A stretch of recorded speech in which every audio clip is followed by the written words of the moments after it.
allow the loud away from home here in America to drop bombs and bullets on other innocent brown people who never bother us. We believe in obeying the laws of the land. We are taught to obey the laws of the land as long as it don't conflict with our religious beliefs. Whatever the punishment, whatever the persecution is for standing up for my religious beliefs, even if it means facing machine gun fire that day, I will face it before denouncing it.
The truth is that I wanted to do a 21st century version of Alex Haley's Roots. Right. And I wanted to get 8 prominent African Americans, and I would trace their family tree back to the abyss of slavery, the tomb of slavery, because that's when records for black people disappear, obviously. And then what I call reverse the Middle Passage through DNA and find out what ethnic group they were from in Africa, like Alex Haley claimed that he did. So I got Oprah Winfrey, Chris Tucker, Bishop T.D. Jakes, Quincy Jones. It was an experiment, and it was a big hit. And so PBS asked me to do a sequel, and we called African American Lives too, and we did Morgan Freeman, a man who played God and the President. You had to do him. Yeah, gotcha. Maya Angelou, God bless her soul. But these are Chris all people Rock. that are famous and celebrities, and Yeah. And the idea is what, that their lives will be more interesting to people. Yeah, well, that you know, viewers, like real people who tune in, want to look over your shoulder Which is the and reason they get read these gossip. family stories. They want to know about people who are famous. Right, and this is an archival form of gossip. But here's when the brand changed. I get a letter, Charlie. I started getting all these letters from people. And I get a letter from a Russian Jewish woman who said, "Dear Dr. Gates, I've always admired your career and your stands on multiculturalism and cultural diversity. But after watching 2 seasons of African American Lives, I've decided you're a big fat racist because you only do black people." So, you know, my whole identity is African American studies. That's my day job. I've been a professor of that since I was 26 years old. Yeah, Yale, Cornell, Duke, now 26 years at Harvard. Glorious years at Harvard. This is Dr. Henry Louis Gates, Jr. He is the chairman of the Department of African American Studies at Harvard, the gatekeepers of the world's historical deception. In my time, we were taught that the Africans were these benighted people and they were too stupid to build a boat or to be curious about the world and cross the Sahara Desert. It was rubbish. Africans were just as curious as anybody else. The Sahara Desert was a highway. It wasn't a barrier. So I thought, well, and there were great trade routes. So I thought maybe my Nubian descendant had come over and ended up being tricked by some white man and ended up in Maryland or Virginia or something. So that was cool. And if I needed an interpretation, believe me, I could have produced one. As he panders to his audience for laughs, he makes reference to Dr. Kittles, who is the founder of AfricanAncestry.com. So it broke on CNN. I was sitting in my living room minding my own business and said, Oprah Winfrey's a Zulu. So I called Rick Kittles. And I said, Rick, did you tell Oprah she was a Zulu? He goes, no, man, she made that up herself.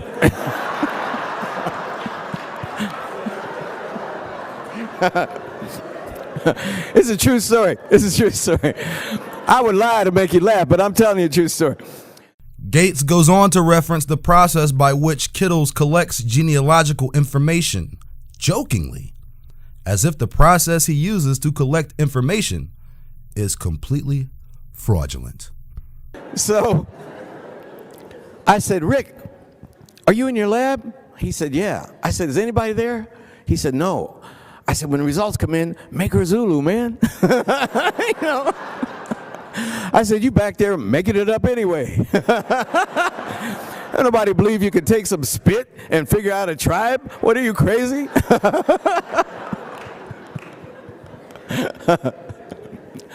So anyway, I was a Nubian and it was cool. Gates is probably one of the most decorated scholars in the world. He holds 49 honorary degrees from different colleges and universities.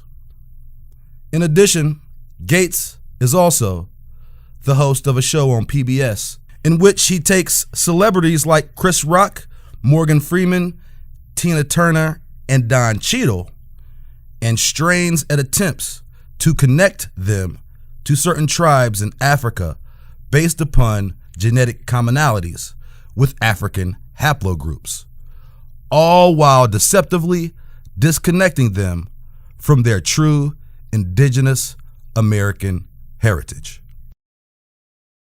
Someone made a joke that one of my principal jobs is making people feel better about having owned slaves, right? I mean, I don't think the guilt is heritable.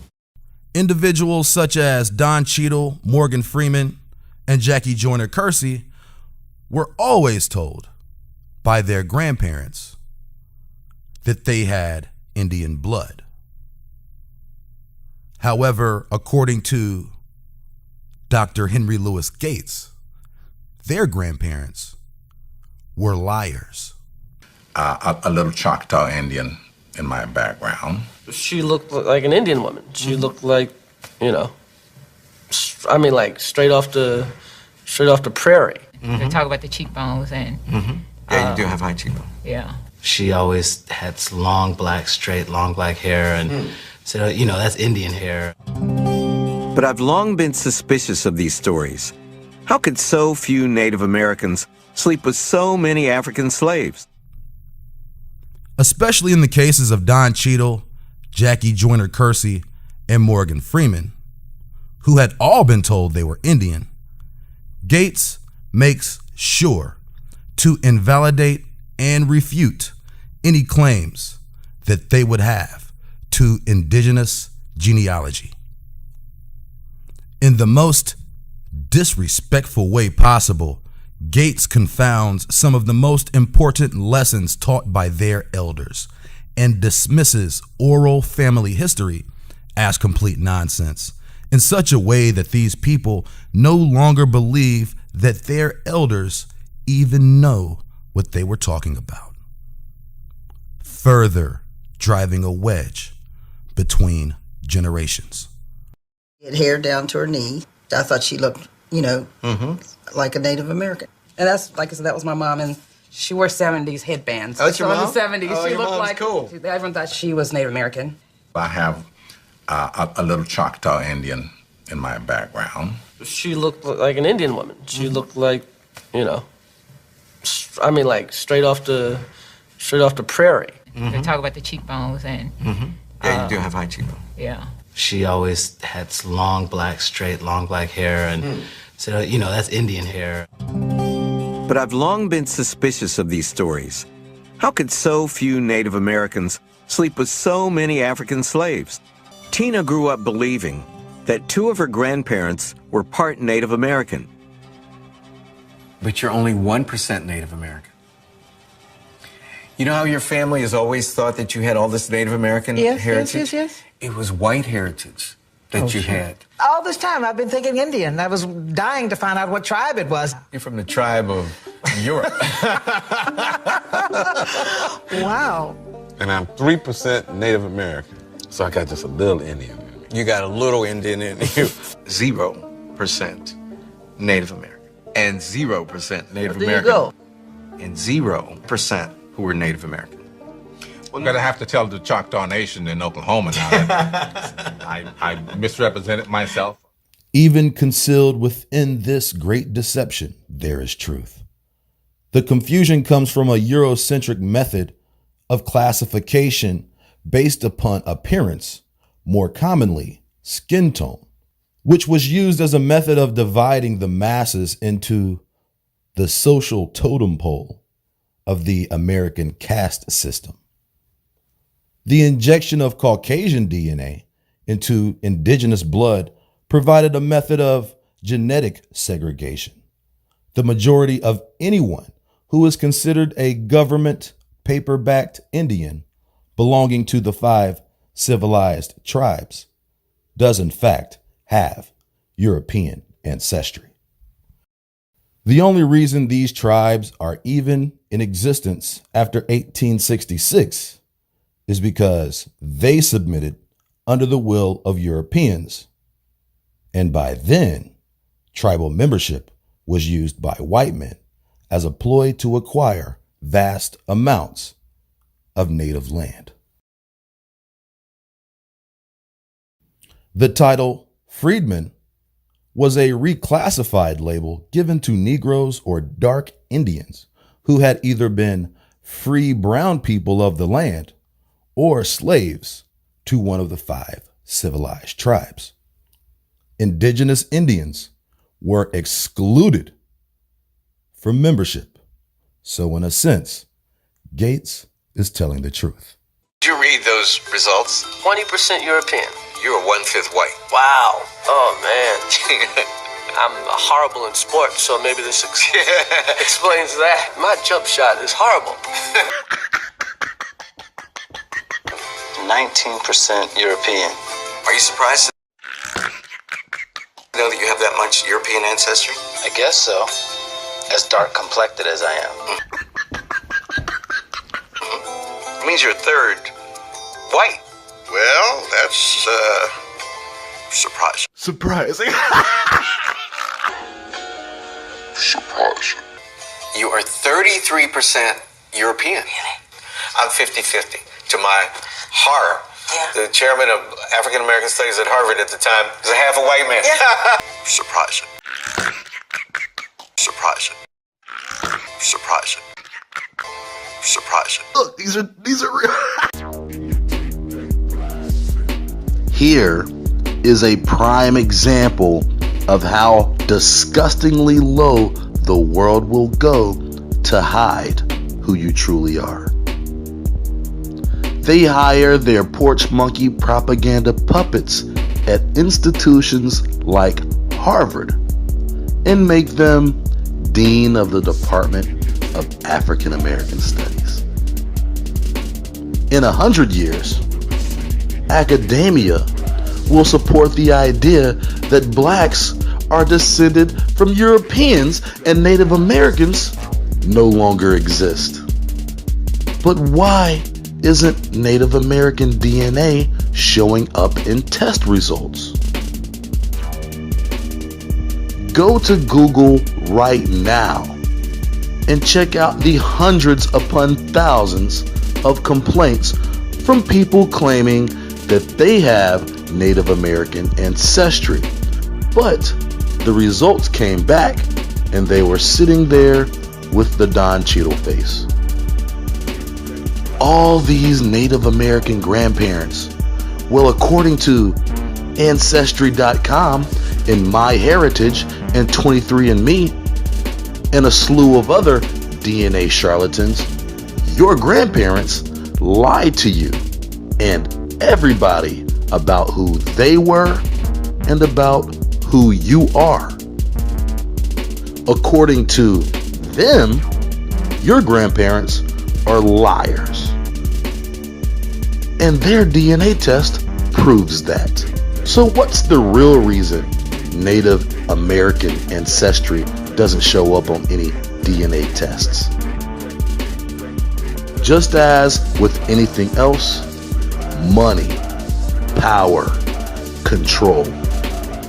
Fact, Native American tribes are discouraged from sharing their DNA with any research company, and nearly all tribes have declined participation in such studies. Imagine millions more people claiming indigenous heritage, and think about the amount of money, land, and resources the federal government would have to commit to those people on their behalf. But at its root, the true reason for this DNA propaganda is to push the false historical narrative of all Black Americans being from Africa for the purposes of countering our will to claim what is rightfully ours.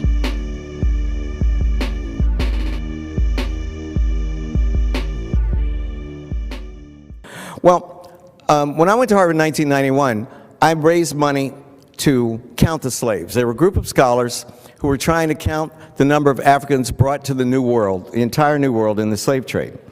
And some were in Liverpool, some were in Angola, some were in Cuba, some were in Brazil, all these scholars.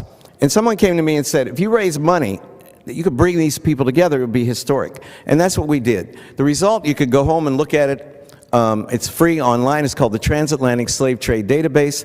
And these scholars looked at 36,000 voyages of slave ships. It was capitalism. So the records were there. It was property, right? And those records are still there. And guess what? They counted 12.5 million Africans shipped between 1502 and 1867 to the New World. 12.5 million, 15% about died in the Middle Passage. So let's say 11.2 million, we know, Africans, our ancestors, got off the slave ships in the New World. Here's the amazing fact. Of that 11.2 million, only 450,000 came to the United States. Only 450,000 Africans came to the United States between 1619 and, well, the end of slavery was 1865, but most of 99% of the slaves are here by 1820. All the rest, over 10.5 million, went to places essentially south of San Diego, Texas, and Miami. Although Gates is one of the largest proponents of African ancestry, he himself has written about the relatively small amount of African slaves brought to North America in comparison to slaves placed in other areas. In fact, a direct quote from Gates states that only about 388,000 slaves were shipped directly to North America, which is estimated less than 5% of total Africans shipped through the transatlantic slave trade. These are the accounted numbers of African slavery between the years of 1525 and 1866, a span of approximately 341 years, which means annually, on average, just over 1,000 slaves from Africa actually made it to mainland North America. To further complicate these surprisingly small numbers of Africans in North America is the surprisingly large numbers of Negroes in America, who are presumed to be of African descent. So if, according to the top African scholar and database, only 388,000 Africans total made it to North America, what's to account for the dramatic spike in population among Negro slaves in the South between the years of 1790 and 1860? These numbers suggest that the African slave population had multiplied by 10 times. So the obvious question should be asked: what was the birth and mortality rate of a slave in the late 1700s? Well, as expected, the birth rate was extremely low and the mortality rate extremely high.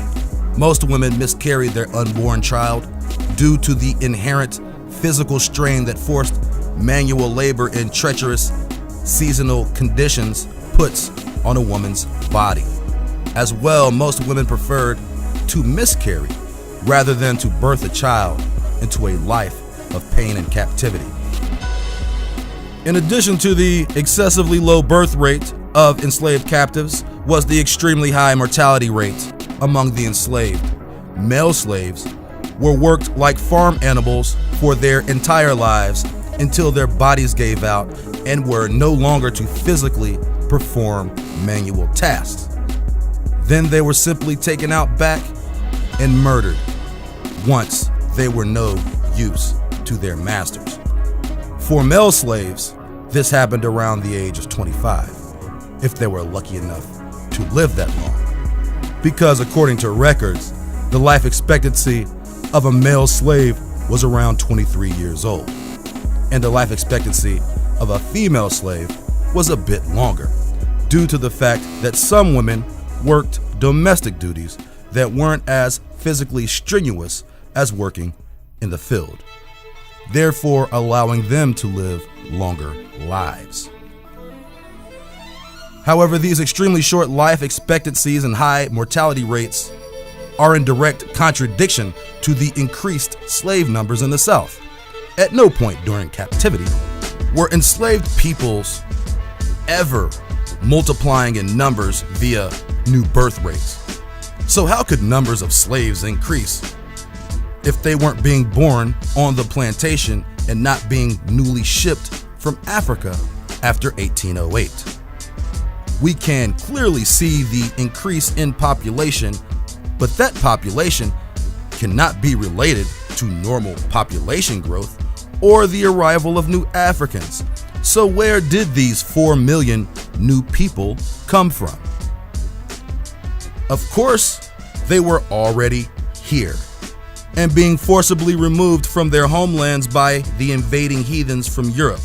From the earliest remnants of the earliest colonies to survive, such as Jamestown, and until the Civil War, indigenous Indians were being conquered, captured, and reclassified into the words and hands of their enemies.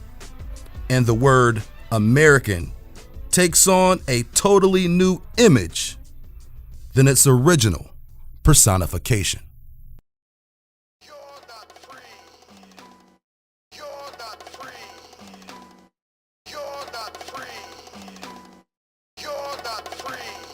What did the Indians look like when the heathens came? According to multiple accounts, the Indians were black and resembled the physical features most commonly associated with Negroes. But when people think of Indians, they don't think of Negroes. Most people think of a Euro-Mongoloid hybrid as a result of the deceptive intentions of academia. But what would the gatekeepers of academia have to gain by hiding the original ethnicity of the people of North America? It's quite simple. By creating an entire historical narrative behind Cauco-Mongolo-centrism, they were able to change the face of world history. And by changing the face of world history, the indigenous people of the land known as America remained under the bondage of profane barbarians and godless spirits born of evil men. When we take a closer look at the transatlantic slave trade database, It appears that the vessels with the most slaves were shipped between different destinations in the Americas rather than from the continent of Africa to America. According to the Intra-American Slave Trade Database, in the year 1700, a ship captained by Charles Duval shipped 308 slaves from an unspecified location in the Americas to Cartagena, Colombia. In 1760, Thomas Lorraine shipped over 300 slaves on the vessel named Viper in 2 trips to Portobello, Panama. In 1786, an unnamed ship transferred 170 slaves from an unspecified location in the Americas to New Orleans. From this examination, it is clear to see that there was a well-ingrained practice of capturing groups of indigenous people from different territories in the Americas and displacing them in foreign enclaves. Some of these foreign ports in which the people were delivered to be sold were in cities such as, most popularly, Charleston, South Carolina, a major slave trading hub in the Old South, formerly known as Charlestown, named after King Charles II of England. Other trafficking hubs include Savannah, Georgia, another southern city whose entire history and economy was built off the slave trade. Also, cities like New Orleans, an area colonized by the French, was populated with Indians who had been shipped from other areas of the Americas. Many of these people were forcibly displaced from areas in Canada and New England known as Acadia, and once becoming slaves under French rule, the offspring of an Indian and Frenchman became known as a Cajun. Throughout this era of human trafficking, original locations from which people were being shipped had been hidden to furthermore geographically alienate them from possibly finding a way to orientate their locations. This was meant to confuse the captives. Many people were taken from the Caribbean islands of Antigua and then transferred to the mainland, as well as people being shipped from island to island, as in the case with General Lincoln, a vessel that in 1799 delivered 50 slaves from Antigua to Havana. The practice of transferring American Indian captives and placing them in unfamiliar lands on the same continent was well documented, but suspiciously overlooked by modern historians.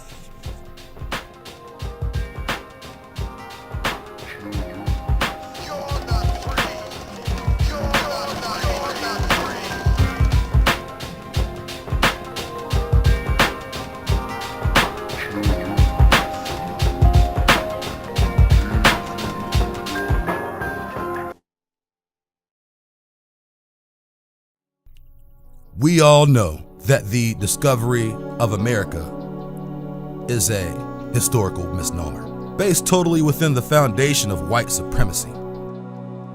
How could a place become discovered if somebody had already lived there? Under this absurd notion, the world's understanding of history was forever doomed. Eurocentrism is the philosophy that would dominate the fields of power and oppression. The conqueror's narrative became the deadly gospel, ringing from the lips of the oppressed voices, singing ballads of bondage and glory to their oppressor.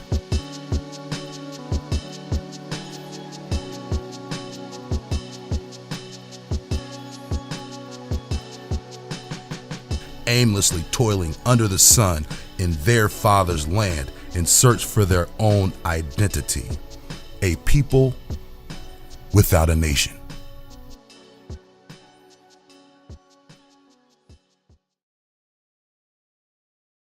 And imperialism is I regard it as a disease. I call it the disease of cannibalism.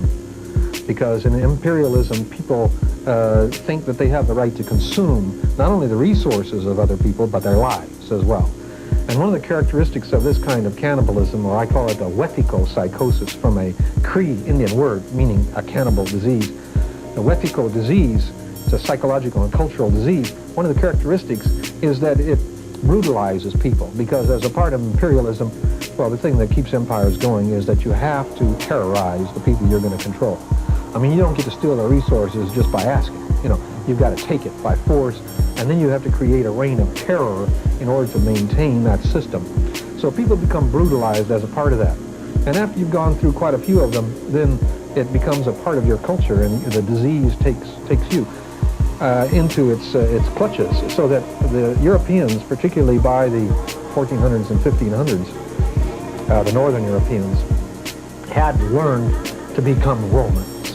And they like to even call themselves Romans. The Germans. Meaning building an empire and ruling over others. In other words, if you read a lot of histories in the past, you will find that the French are very proud of the French Empire. All the areas ruled by the French flag. The British are proud of the British Empire. The Italians want an empire. The Germans want their empire. The Russians want an empire. This is the way you make yourself into big shots, right? And people think you're powerful and you're successful. Is because you are messing with other people's lives, right? So the concept of doing evil becomes, instead of being evil, it becomes the ambition of your society to do that. How very interesting. Well, he's been following me for quite a ways, and I had to leave him in the bush a ways back over there.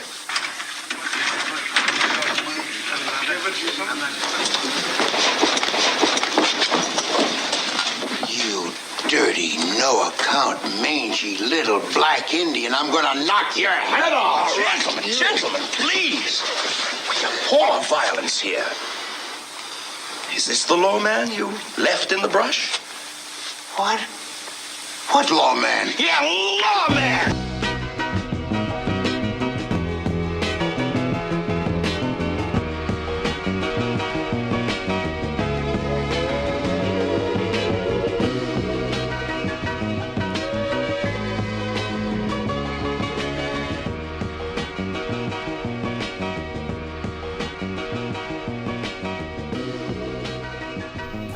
Some people may say, so what if the indigenous people of the Americas were black?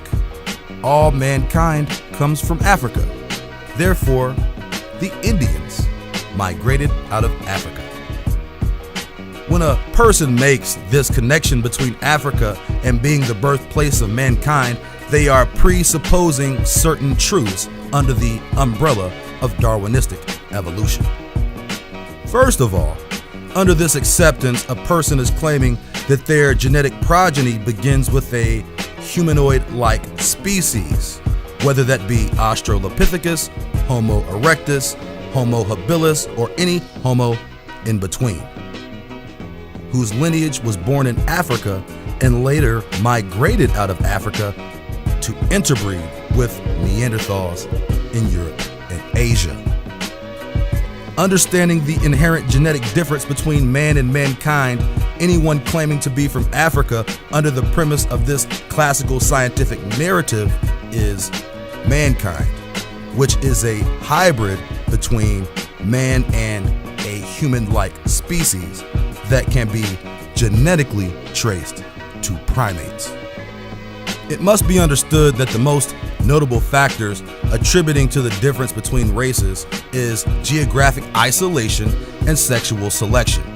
Hidden within the ideology of Darwinism is the fallacious use of chronology, built into this accepted theory of grandeur. Thousands upon millions of years of adaptation and natural selection have propelled the course of evolution from apes to humans. The only issue with this doctrine, as it concerns modern humans, is the fact that this theory involves the interbreeding of man with a man-like species, similar to the idea of a Neanderthal mating with modern humans. Simply put, there is a large portion of the world's population with significant genetical makeup stemming from branches of primates. These are the populations that migrated out of Africa.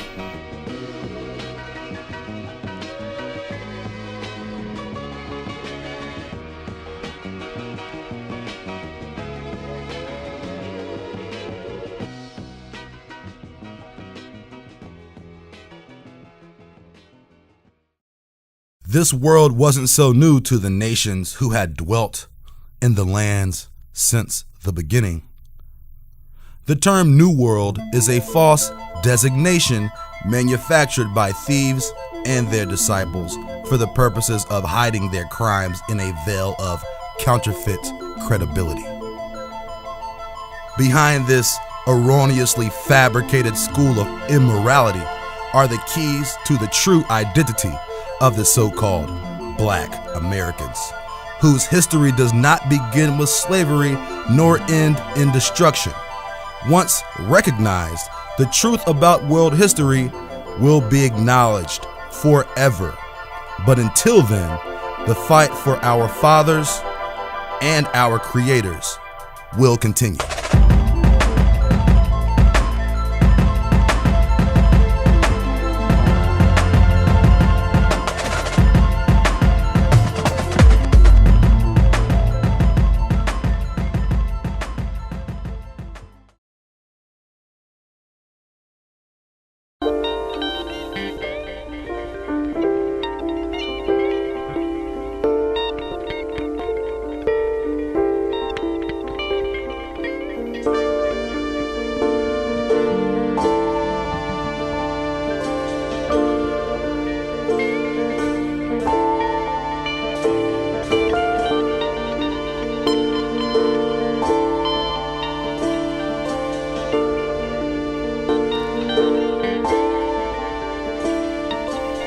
If the Americas were undiscovered, what would be the purpose of Pope Nicholas signing Dum Diversas in 1452? It was written that certain families in Spain and Portugal had free reign to murder, conquer, and deliver into slavery any non-Christian. Which non-Christians were they referring to? If the idol formerly known as Jesus Christ had been dead for 1400 years, why hadn't the New Testament been created until 1456? Just a few years after the enactment of Dum Diversas in 1452. The New Testament was created in 1456, which means the New Testament was a preemptive war strategy used by so-called Christians to enslave Indians. How could any Indian have become a Christian naturally if it weren't under the threat of the sword? The New Testament was written in Greek and translated to native tongue through missionaries who acted as friends, all while conspiring to murder their villages and take their land. Missionaries were used as spies to collect, relay, and detail vital information to military captains, as well as tools for dissension among tribes. It was the missionaries who would infiltrate native communities under the false guise of spiritualism, effectively providing the intelligence that facilitated the eventual military takeover of Europeans. This point cannot be avoided. The takeover of the Americas was written into law, which is a political act of governmental operation. In addition to Dum Diversas, the Pope later signed into law Inter Caetera, which geographically specifies takeover areas for the families of Spain and Portugal.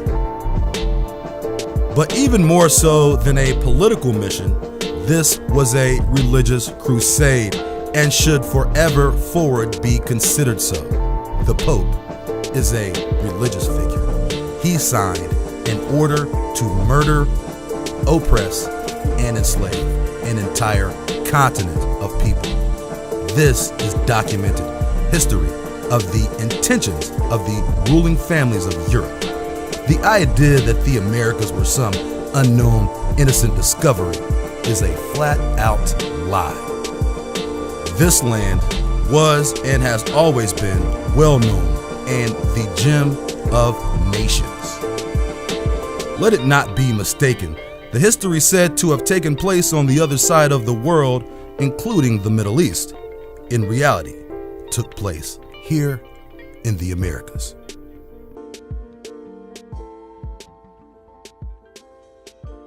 Quote from Wikipedia, the free encyclopedia. Scientific and scholarly responses to other claims of prehistory, pre-Columbian contact have varied. Some of these claims are examined in reputable, peer-reviewed sources. Many others, especially those based on circumstantial or ambiguous interpretations of archaeological evidence, alleged out-of-place artifacts, supernatural cultural comparisons, comments in historical documents, or narrative accounts have been dismissed as fringe science, pseudo-archaeology, or pseudo-history. End quote. From Wikipedia, the free encyclopedia.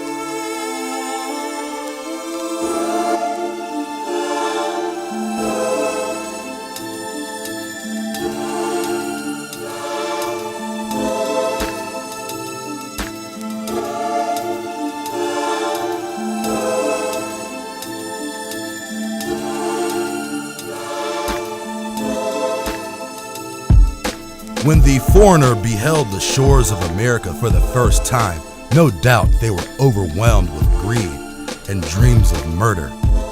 For Europe wasn't known as the safest or best, or even the cleanest place to live. Many men ventured from Europe to escape persecution. Of those said to be under the stress of persecution were the so-called Jews of Spain. One of these so-called Jews from Spain, by way of Genoa, is a man known as Cristobal Colon, aka Christopher Columbus, for which several places in the Americas are named. Some people may ask the question, how could Columbus be a Jew and push Christianity? According to scholars, Columbus was a converso, which means he publicly practiced Catholicism, but practiced Judaism in secrecy. An even more astute person would ask, if he was supposed to be expelled with all other Jews from Spain, why was he financed by King Ferdinand and Queen Isabella? This inconsistency presents gaping holes in their historical narrative and is the key to uncovering indigenous identity. Why was Columbus coming to America? For years, through the phony ideologies propped by public education and social conformity, the public has become a herd of well-tamed, sedated sheep, clamoring for comfort in a bed of lies, happy to sleep in the sheets of deceit. How does one rationalize evil without dismissing good as a reasonable act?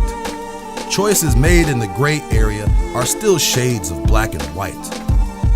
Black and white are just colors and are in no way interchangeable as a replacement for race, nation, or culture.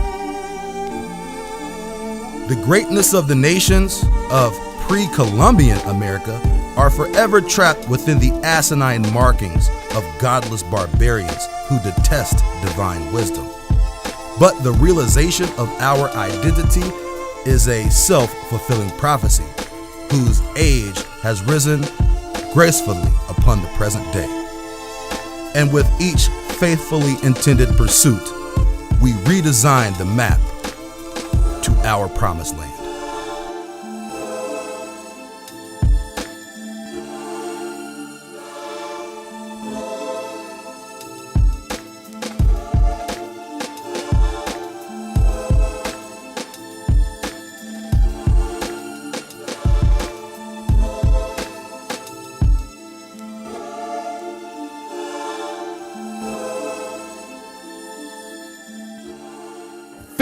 % of the African American people have a significant amount of white ancestry. You know that those high cheekbones and straight black hair, that came from your white great-great-grandfather. The average African American and the average Native American never saw each other. I don't know about you all, but you can't sleep with, the internet can do a lot, but you can't sleep with somebody you can't see.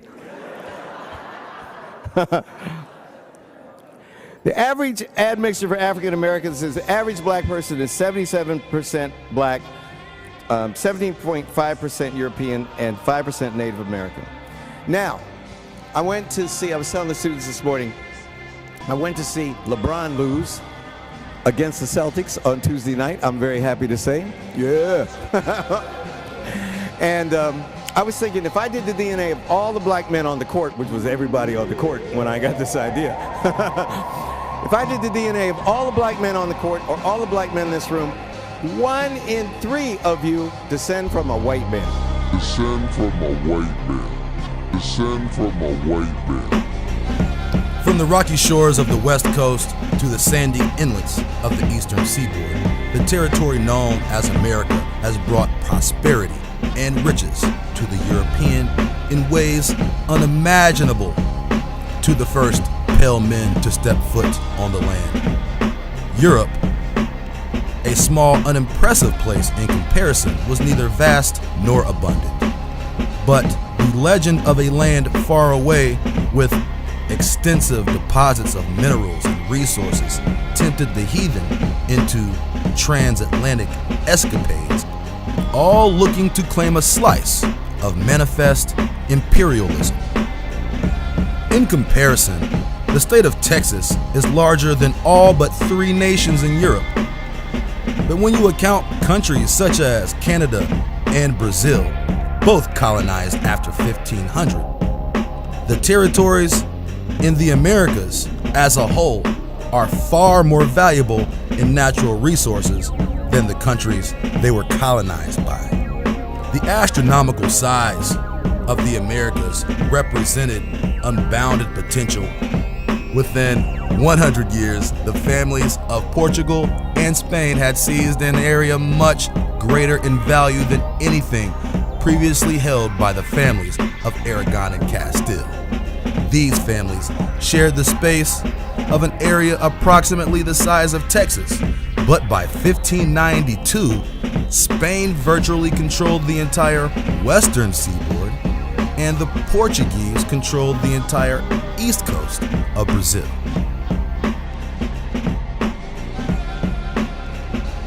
It's imperative to mention the year 1491 as a major turning point in the history of the world, often overlooked. From around the year 711 until 1491, the Iberian Peninsula, otherwise known as the territories of Spain and Portugal, were under the control of the Moors. According to the Dictionary of the Middle Ages, the lineages of Castile can be traced as far back as the year 850, and unofficially quite further. House Aragon arose a few centuries later, as it is written after the death of Sancho III of Navarre. The kingdom was subsequently divided.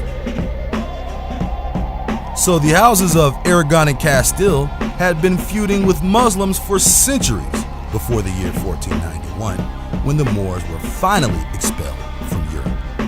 But let's analyze the relationship between Moors and Europeans on a genetic level. The Moors, by many accounts, represented the darker races of northern Africa, while Europeans represented the pale races of Northern Europe.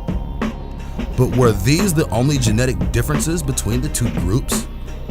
As reported by the top genetic researchers, the people of the northern horn of Africa above the Sahara and the people of Europe come from the same lineage, and the differences in appearance between these groups are a result of geographic isolation and sexual selection. If the Moors were genetically the same as Negro Indians, how could they survive smallpox, a disease of pandemic proportions spread through the Americas like wildfire, killing damn near every Indian who came in contact with a European? And if the indigenous people of the Americas were of a Mongoloid stock, why were they wiped out when they carried the same immunities to the disease as Caucasians? Most people would be surprised to know that Aboriginal populations of Northern and Eastern Europe, as well as Russia, are all of a Mongoloid phenotype, and that the Caucasian is generally a part of the same family tree that can be traced to interbreeding in the caves of Central Asia. If the Moors were from a completely different family tree, then modern genetic analysis would at least find a trace of another bloodline in the geographic region. But there is none. Speaking of bloodlines and regions, in agreement with current genetic exploration, studies have shown that the Basque region of Spain has the highest population of Rh-negative DNA in the entire world. But how did genetics play a role in the conquering of the old New World?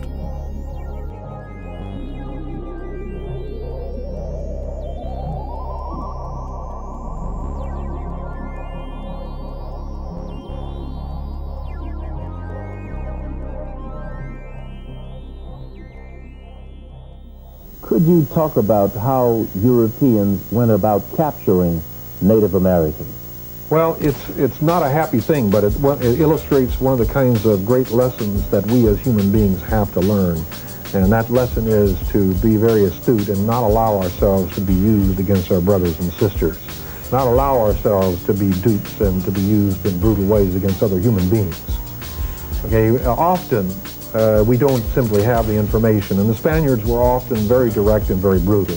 They just went in and captured thousands of people and rounded them up and took them to market.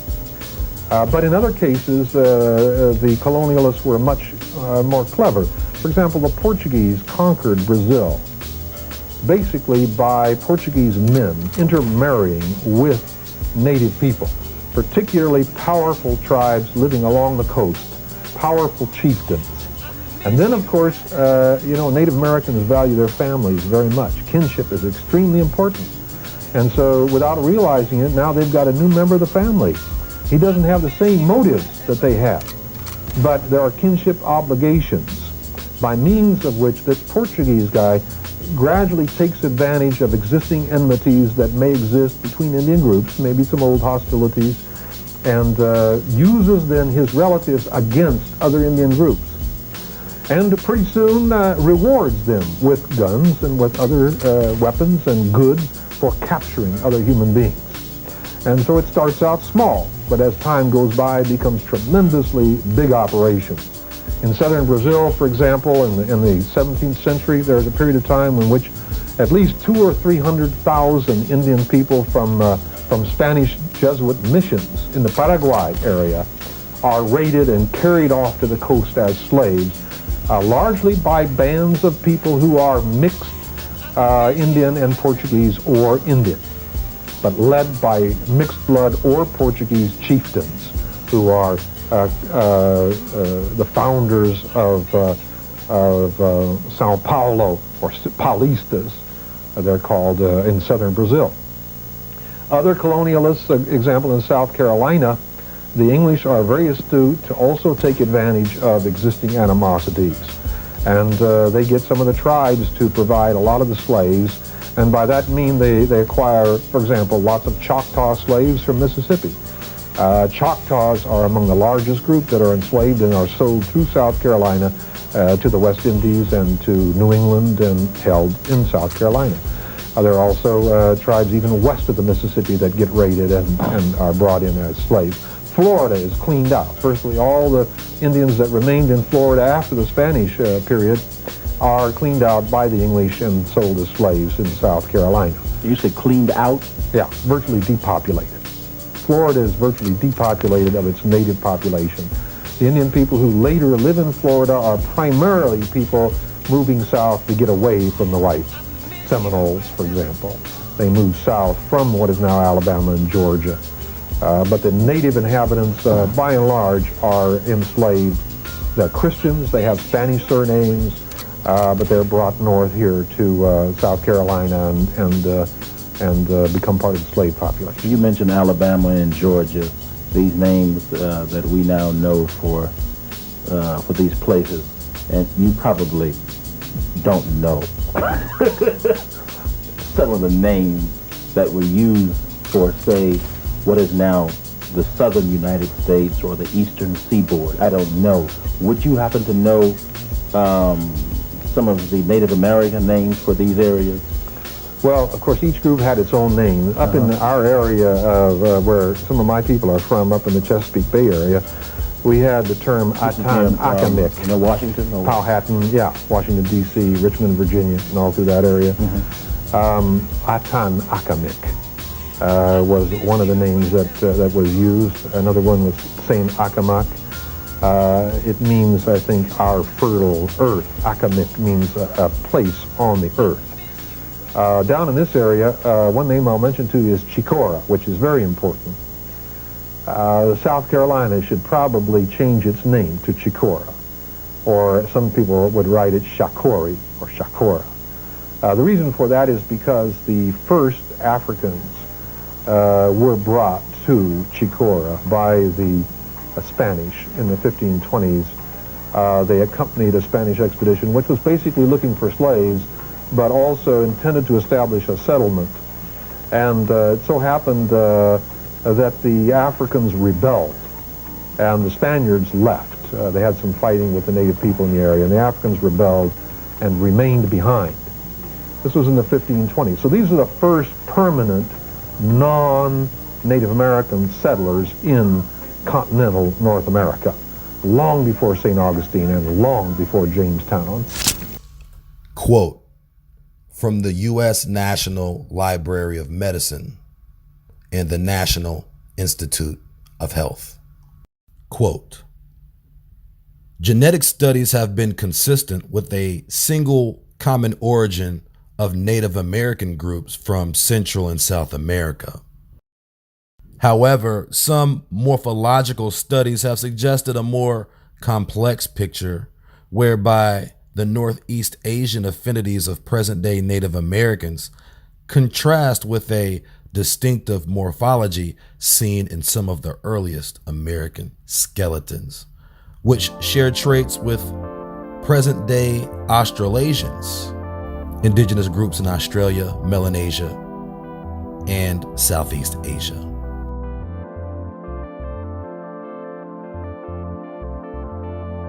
Here, we analyze genome-wide data to show that some Amazonian Native Americans descend partly from a Native American founding population that carried ancestry more closely related to indigenous Australians, New Guineans, and Andaman Islanders than to any present-day Eurasians or Native Americans.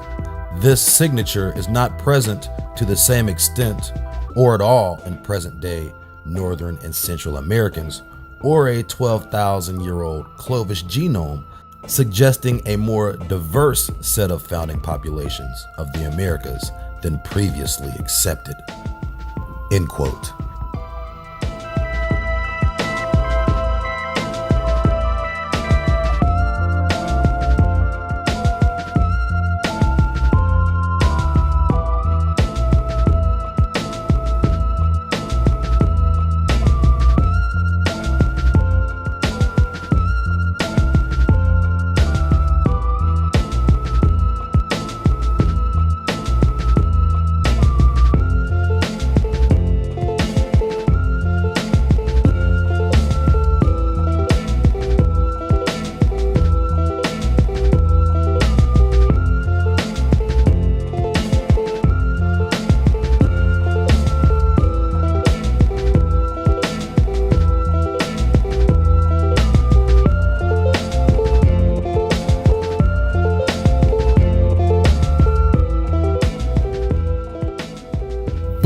do not be fooled.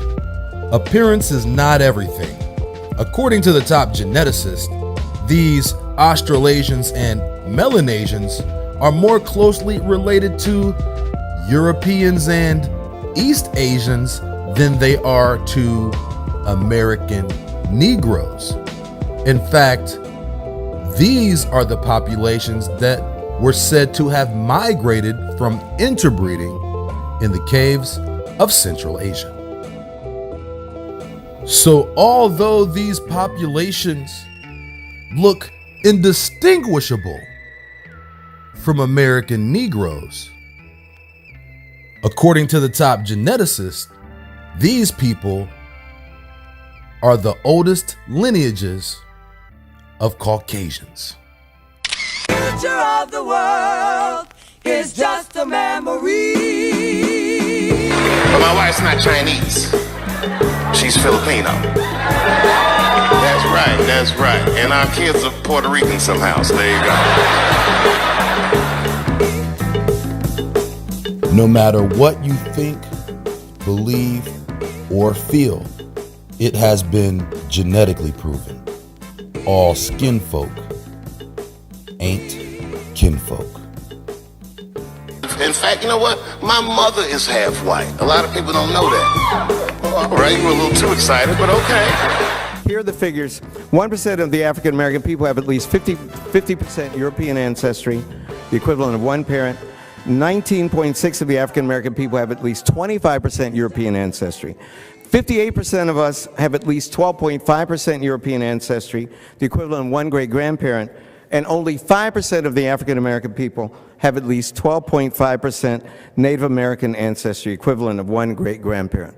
So for those of you who raise your hand, I've identified the Native American tribe you're from. It is the Blackfoot tribe. That is where you're So, ladies and gentlemen, in conclusion, what we were trying to do is use the new sophisticated tools of genealogy, ancestry tracing, and genetics, not to take our people back to the future, but to take them black to the future. Thank you very much.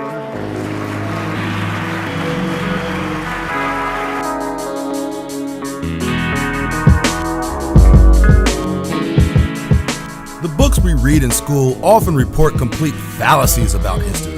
Sometimes by mistake, but often by design. We have always been taught that among the ways the Indians were subdued into catastrophe was due to the diseases brought by Europeans. Of those diseases, one mentioned most commonly is smallpox. However, according to several modern and ancient forensic geneticists and anthropologists, the real cause was never smallpox. The real disease Europeans brought to the Americas was salmonella, which is a literal horse of a different color.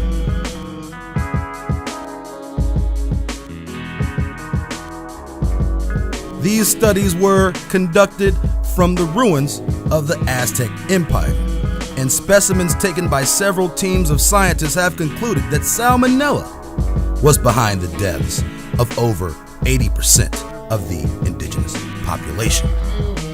Europeans lived in close proximity with animals, sharing the same food and sleeping in the same quarters. Salmonella is a consequence of cross-contamination.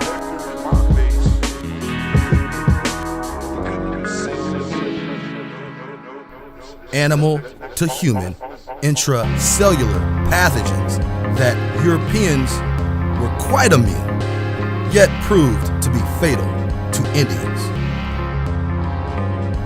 The outbreak, once contracted by the Indians, was a death sentence and also extremely contagious. The feral epidemic transferred from Europe was zoological in nature. In a realm of spirits, they were the beasts who sought to destroy, kill, and conquer by any depraved scheme necessary. There was no measure of righteousness within their intentions, only wrath, gluttony, pride, greed, and lust were their aims. They thirsted for pleasure and relished the opportunity to enslave the children of Israel. We have all heard the story about how Christopher Columbus thought he was sailing to India, but ran into the West Indies and started calling them Indians because he thought he was an Indian. Well, as we got older and learned more, or so we thought, more about history, we begun to adopt any reason whatsoever to discredit Christopher Columbus from the discovery of America. But somewhere lost in the manufactured rhetoric is a complete lie, which is the implication that Columbus had no idea where he was going or what he was doing is a complete lie. Not only did Columbus know exactly where he was going, he had a specific purpose and mission to enslave the children of Israel and capture Jerusalem. Columbus was on an well-acknowledged religious crusade. First conceived in the year 1452 by Pope Nicholas, the trip to the supposed New World had already been written into law over 40 years before the first records of conquistador Western exploration began to emerge in the historical record. But in the Moorish historical record, trade had been established by Muslims in the Americas as early as the year 932. So if the Moors had known about the Americas at least since 932, and the Moors were run out of Spain in 1491, how is it possible that the kingdoms of Rome and Spain and Portugal had no knowledge of the Americas? The classical historical narrative even states that the Vikings settled in Vinland in the year 1000 and went on to conquer several areas throughout Europe, including Kiev and the Iberian Peninsula. How could the same bloodlines that ruled Europe have no knowledge of a land that had been settled by their ancestors 500 years before? Quite simply, it's all lies. These people are all family. All are in cahoots to keep us in the dark. But why do they want to keep us all in the dark? What does our ignorance have to do with their prosperity?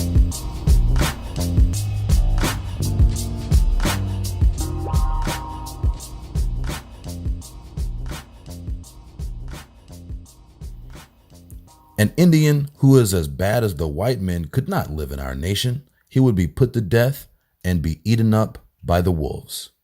The white men are bad schoolmasters. They carry false looks and deal in false actions. They smile in the face of the poor Indian to cheat him.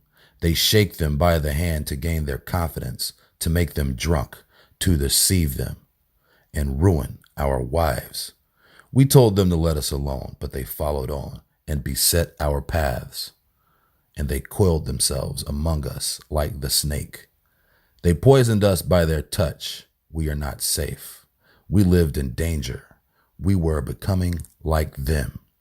Hypocrites and liars, adulterers, lazy drones, all talkers, and no workers.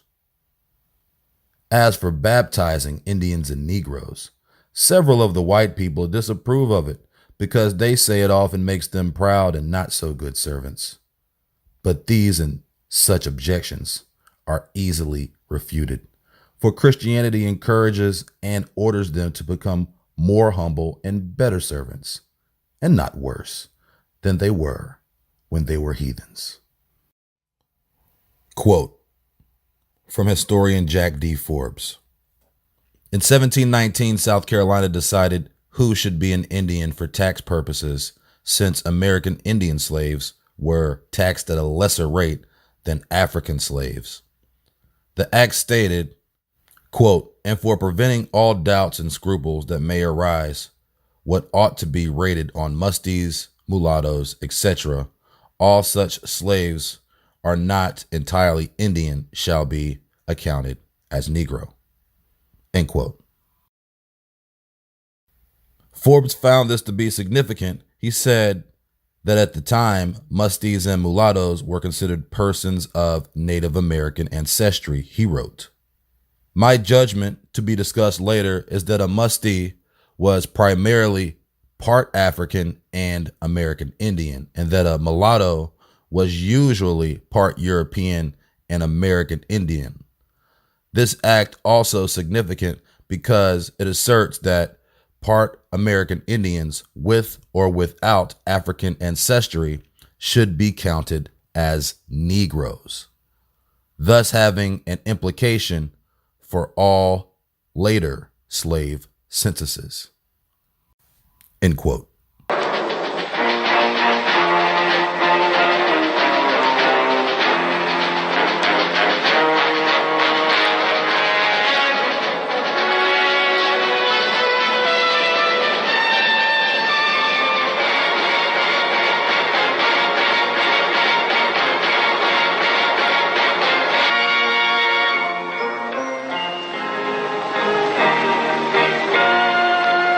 Some people have a deep, abiding respect for the natural beauty that was once this country. And some people don't. People start pollution. People can stop it. Write for Pollution Booklet, Box 1771, Radio City Station, New York.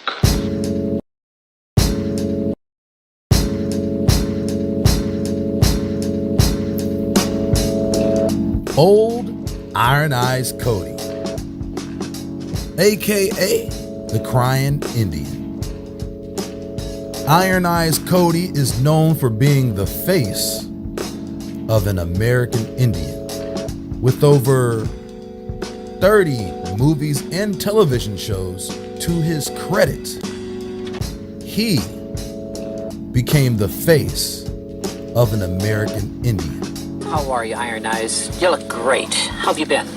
Oh, I'm doing fine. Iron Eyes, your father, Silent Films. His name was? Plume Cody.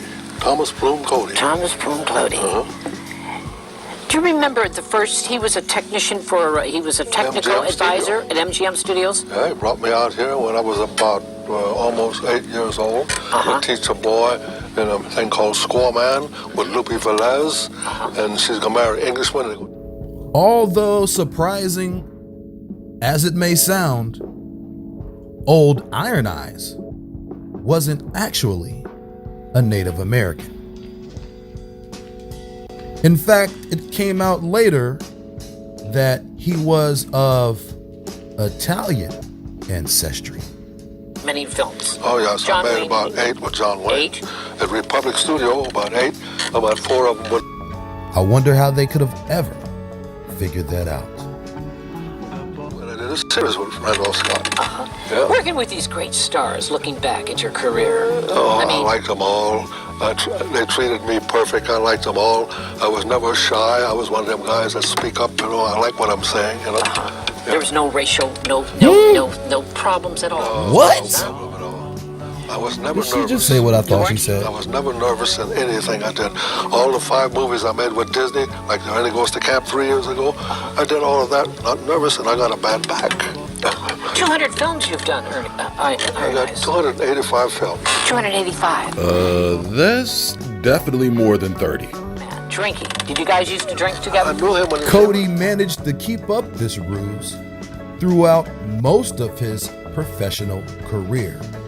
He denied being Italian until his death. However, after he died, it was revealed that he was not a Native American at all. Fox picked him up, took him over to Fox, and I'm over there with Fox with him, and then I went Ford with him and everything. John was a guy that was an easy man to get along with, but If he really liked you, right? Oh, yes. But you were going to say something. Go ahead. Like what? He liked everybody if they like him, and they got to listen to him. This image of an American Indian has been remanufactured to appear as a European. This deception is by design.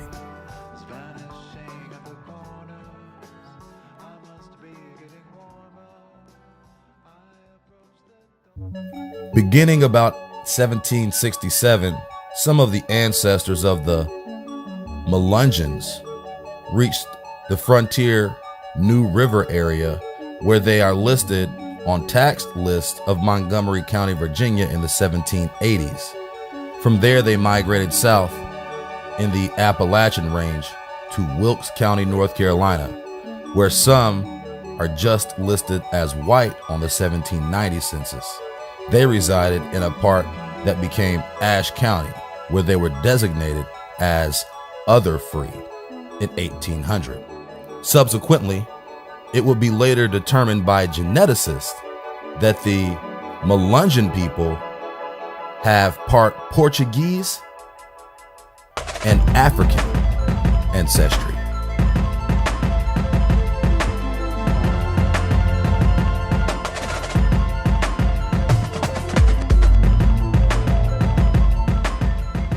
Quote, the historian Valmiki notes that in ancient times a race of people had arrived and settled in regions of Tibet. These were given the name Naga Maya.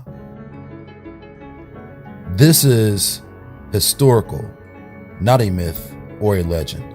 This same race later took its civilization to Babylonia, Acadia, Egypt, and Greece. Also, Duarte states that the Mexican solar cosmolith is almost identical to that of Egypt, and that the creation ideogram is almost identical to that of the island of Crete. James Churchward, quote, a notable fact is that we can find Mayan words in all of the languages of the world. In Japan, 20% of the Japanese language has Mayan roots. In India, a great portion of the spoken languages come without a doubt from the Maya. And all of the European languages are permeated with Maya, especially the Greek, the alphabet of which is made up of Mayan words. A Mexican Indian and a person from Japan can understand each other without the use of an interpreter. There are many common roots in both languages. End quote.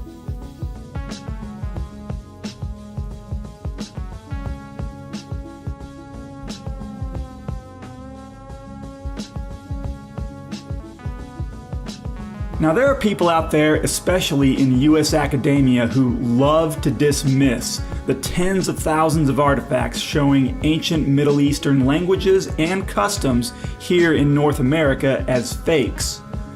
But then how do they explain some of the Middle Eastern languages and customs, particularly Hebrew, that are still preserved among some Native American cultures? Is it just coincidence? Of course not. And I'm going to show you a few examples. Now, I'm not saying that all Native Americans have Hebrew or other Middle Eastern ancestry, but there definitely are some. Now, if you're a Native American watching this video, it may or may not apply to you, depending on what tribes are in your ancestry. If it does apply to you, I'd love to hear what you have to say. So let's get into it. I'm going to start with the name of God. Here are two columns. One column shows the name of God in Hebrew and various pronunciations of it. The other column shows various pronunciations of the name of God or Creator, as he is more often called, in various Native American cultures. Look at his name. Coincidence? No. Next, I want to show you a list of Algonquin words and phrases from a book printed in 1825 called View of the Hebrews by Ethan Smith. Now, like many books in this time period of the United States, it calls the Native Americans savages, which I don't agree with. Just because the Native American tribes had different cultures than the European settlers doesn't mean they were savages. But anyway, be prepared to see that term in old books like this. So here's a list of words and phrases from View of the Hebrews shown in 3 columns. The first column is in English. The second column is from Algonquin tribes originally from the eastern United States before the government took their lands and forced them onto reservations. The third column is Hebrew or Chaldaic, which are both Semitic languages. Obviously, columns 2 and 3 are spelled out with English letters so that the reader can try to pronounce them as they actually sound. Look how similar these words and phrases are that have been preserved in the Algonquin languages. Some are exact, some are near exact, others are very similar. And look at the type of words and phrases. A lot of them are biblical. This is the real deal. Linguistics like this are not coincidences or fakes. View of the Hebrews is a very informative book, and I suggest you read it. It has many more examples of language, customs, and beliefs preserved among Native Americans that tie into Middle Eastern ancestry. Another excellent book is The 10 Tribes of Israel by Timothy R. Jenkins, printed in 1883. There are many other old books like these. I'm going to give an example of an account from the 10 Tribes of Israel. It's on page 16, and I'll just read it for you here. It says, "The following is from Alexander's Messenger, published many years ago in Philadelphia, Pennsylvania." And again, this book was published in 1883, so many years ago from 1883. Anyway, it goes on to say, "A government officer stationed at Lake Superior at an early day, before any white settlers had invaded that part of the country, after becoming acquainted with a number of Indian tribes, found one tribe in possession of a copper tube, tightly soldered. And when asked what it contained, they said they were not able to tell, but they had received it from their ancestors a long time ago. The officer finally prevailed upon them to let him open the article, and when he did so, he found it filled with parchment, with inscriptions that he could not read. But by sending the parchment to Washington City, where it was examined by competent Hebrew scholars, it was declared to be part of the 5 books of Moses." So that's the first 5 books of the Bible. Here we have another link in the chain proving that Hebrews were here many years before the white man came to this continent, and that the present North American Indians are their descendants. And again, like I said earlier in this video, I'm not saying that every single Native American tribe has Hebrew ancestry in it, but there definitely are some tribes with Hebrew ancestry in them. Anyway, this book, The 10 Tribes of Israel, and also View of the Hebrews, are filled with awesome stories like this. And like I said, there's many other old books like these out there. You just gotta go looking for them and read through them. Quote from William Penn.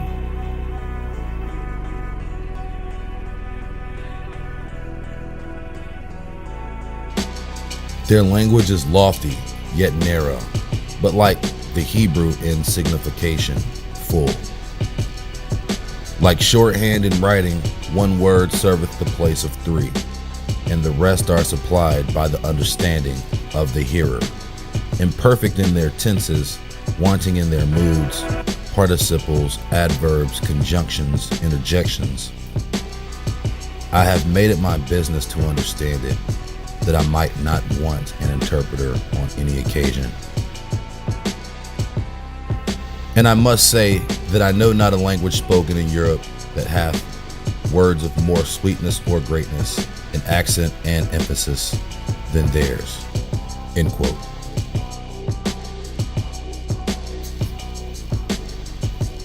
Quote from The Word, Volume 17, by Harold Waldwin Percival. Quote, "As we find that the Greek language was composed of many Maya words and roots, so in the Greek temples we see embodied the religious conception of the Mayas that are likewise symbolized in the architecture of all the civilized nations of antiquity. So it has come to pass that the ancient Maya architecture culminated in that of Greece, which serves as a model for many of our public buildings." End quote.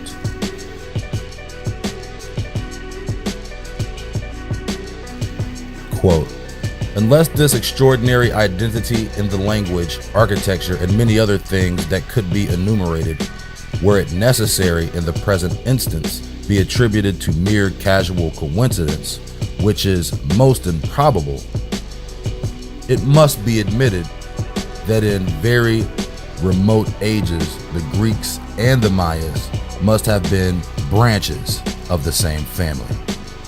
End quote.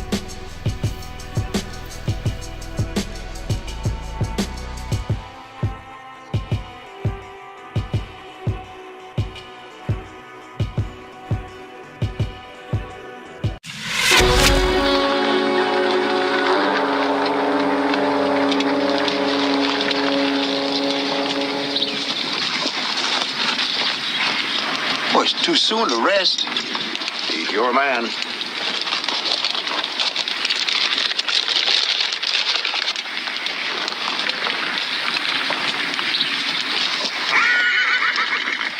What now? Well, I'm trying to figure out where those that took them horses of yours are going to meet up with those that took your daughter. Now, if I was an Indian... And you ain't far from it.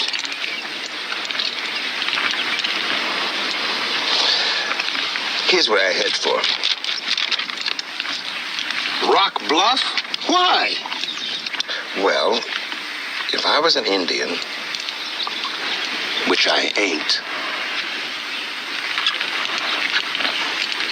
I'd rather be looking down on them that's coming than looking up. Hey everybody, welcome to the first of my travelogue videos. This is the Johnson Humrick House Museum in Coshocton, Ohio. It's about an hour and a half east of Columbus, Ohio. So what you see here, these are called the Newark Holy Stones, and they were found in 1860 at Newark, Ohio, which is only about an hour east of Columbus. They were found in the burial grounds of an ancient mound builder civilization, which the United States calls the Hopewell civilization, who were here from about the 500s BC to about 400 AD. They were found by a man named David Wyrick and about 7 other witnesses. This first stone you're looking at here, this is nicknamed the Decalogue Stone. It was found in November of 1860 in a large burial mound. And the reason why it's called the Decalogue Stone is because it has the entire 10 Commandments inscribed on it in ancient block Hebrew letters. You'll notice there's a person carved here in the middle. It looks like he's wearing a robe and a turban on his head and holding a tablet. The letters above his head say Moshe, which means Moses. As you can see, the inscription of the 10 Commandments is all over the front, sides, and back of the stone. After the stone was discovered, when word got out about it, many people automatically dismissed it as fake because they didn't think it was possible for an ancient Hebrew artifact to be found in a North American burial mound that was a couple thousand years old. And they weren't aware that block Hebrew was a genuine written form of ancient Hebrew. They thought it was made up. Now, if you notice behind the Decalogue Stone, you have the case and the lid, which the stone was found in. And as I mentioned before, David Wyrick had witnesses with him. They dug up thousands of wagon loads of dirt and stone, and at the very bottom and center of the burial mound, they found a wood coffin. When they opened it up, there was a skeleton inside that soon crumbled to dust, as ancient skeletons often do when they're exposed to air. There was a stone found with the skeleton, and when they picked it up, they could hear rattling inside of it when they shook it. And it turns out the stone was a stone case cemented together with something inside of it. They couldn't get the case open, so they cracked it open with a shovel, and that's when they found the Decalogue Stone inside of it.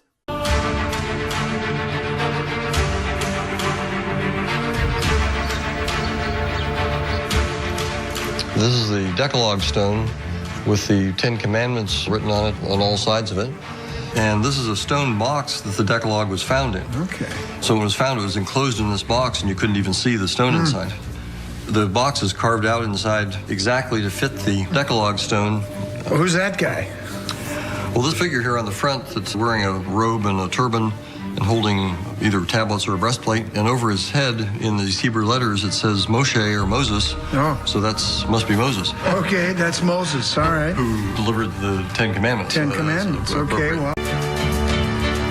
It seems to pass the scrutiny of the skeptics as far as the Hebrew text in the language. So now I'd like to try to add some evidence to this whole discussion.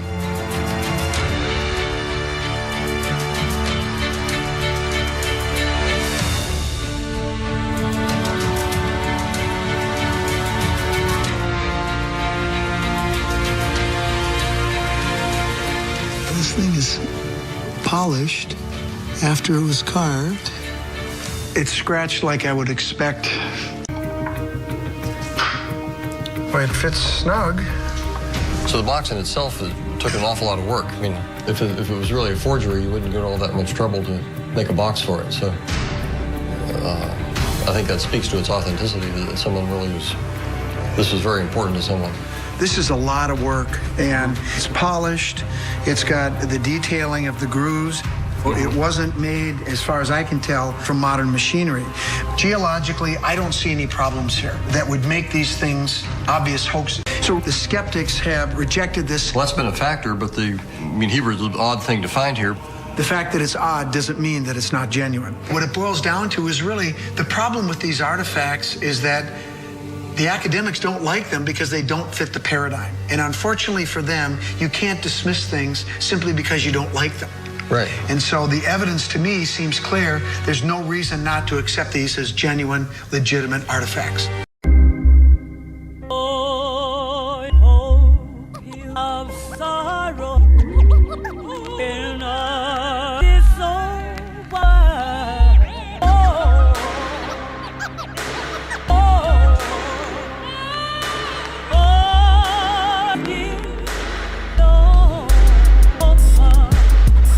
A well-accepted fact among Europeans during the first era of colonialization was that the Indians who lived in the Americas were Hebrew. This wasn't just apparent to the priests and missionaries that traveled with conquistadors. It was obvious through their rites and customs and languages. It was often observed that the Indians spoke language that resembled Hebrew. This was subsequently proven by pre-Columbian linguists who say many of the native languages of the American continent were indeed rooted in Hebrew. Quote, "Their singing and dancing in 3 circles around their sacred fire appears to have been reference to a like religious custom of the Hebrews." End quote. The name that the people of the land used to personify the great primordial spirit was the title Yohewah, which was more completely rooted in Hebrew than the title Jah or Jehovah, since the letter J didn't exist in the original Hebrew and phonetically sounds completely different than the phonetical pronunciation of Y. Going even deeper, the people of Israel were passionately dedicated to ordinances of their fathers in recognition of a covenant they had with this great and mighty spirit. In this understood description alone, the probability of a distinct connection between the Indians and the lost tribes of Israel is all but concluded. Even the tabulation of chronology was consistent with ancient Israel, yet completely in contrast to how any other nations reckoned their calendar. Beyond a shadow of a doubt, the growing knowledge of the indigenous Indians, being the tribes of Israel, started to become a notorious rumor among many academics by the year 1832. These people, often dismissed as savages by Christians, were uncaringly exterminated as a matter of sport. And this information spread across the upper levels of society. Measures had to be taken to ensure the public would remain unaware that the Indians were indeed the lost tribes. of Israel.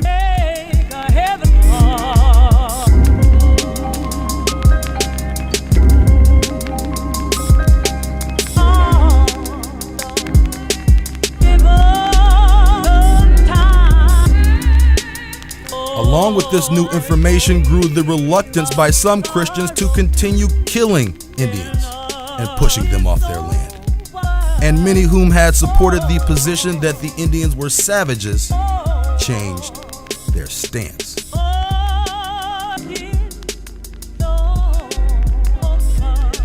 But this secret information never caught wind in mainstream ideologies. And over time, the face of what would be known as an Indian or an American,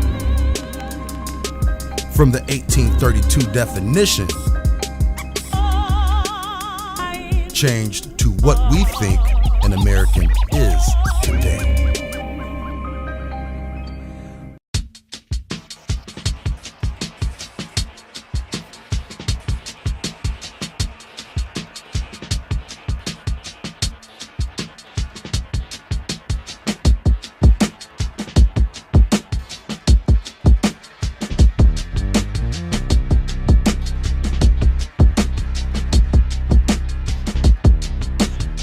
There is nothing new under the sun, and this parallel history is tattooed across the facade of the American landscape. Works and histories attributed to ancient Babylon, ancient Greece, and ancient Egypt were indeed refabrications of cultures that thrived in America first.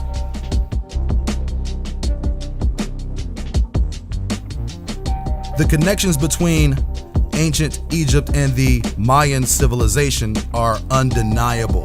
The histories between Egypt and Greece have long been intertwined, and the roots of those empires are steeped in the lost history of the Mayan civilization.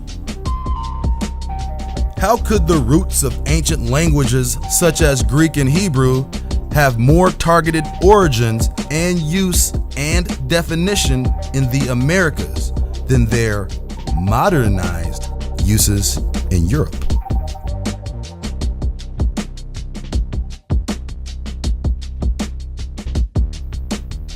At what point did Europeans realize the Americans fathered their entire history and that their illustrious narrative was a concocted forgery designed to promote white supremacy?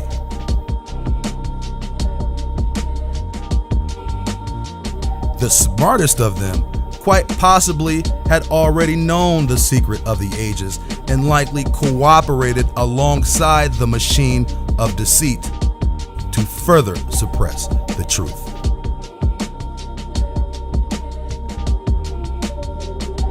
This suppression of the truth would be enacted on a massive scale, and great lengths were exhibited in order to conceal the historical significance of the land given the purposely mislabeled designation, the New World. The elimination of pre-Columbian American achievements were of the utmost importance to the invading heathens. Let's destroy everything they created, enslave them, displace them from their homelands, and teach them to worship our God, and whip away their native tongue.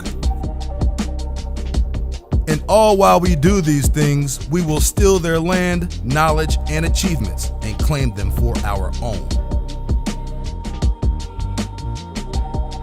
Let nothing be left to remind them of their fathers. If this thing be accomplished, may we rule the earth forever.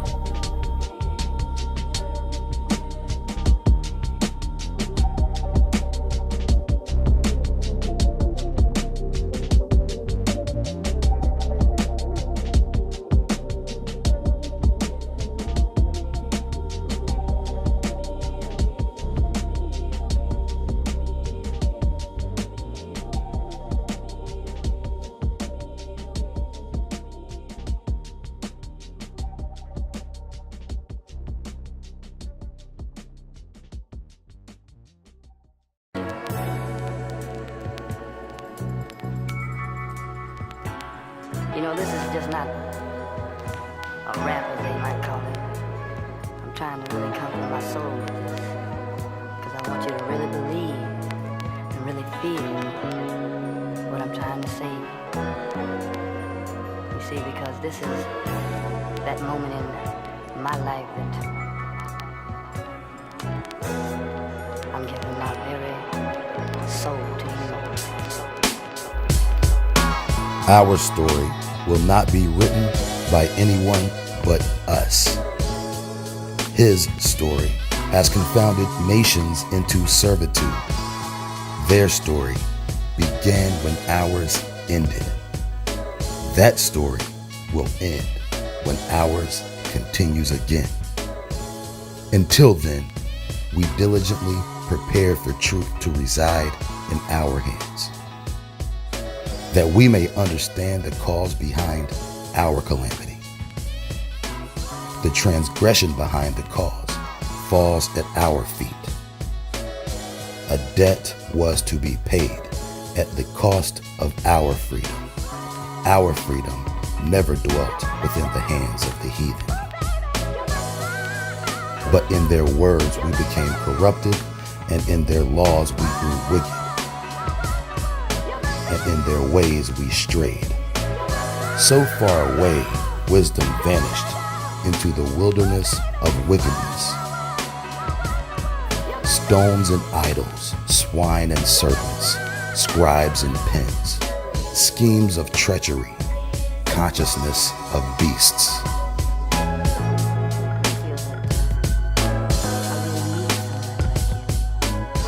Blood of another kind, seeds of repudiation. We were warned of this, and we took no heed to our scholars or our teachers. The land was defiled long before they came. What role did we play in our own demise? Once we recognize the consequences of our past iniquities, the reality of our situation becomes more clear. In a land once ruled by our fathers, we have become servants to a nation of foreigners. Those foreigners have disguised themselves as every nation on the face of the earth, including our own.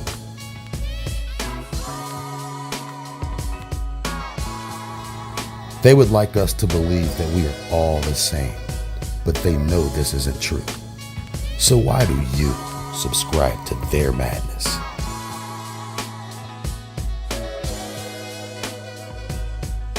Their intentions are neither wise nor righteous. Their words are deceptive and their compass immoral. Their fear is our only salvation. The truth.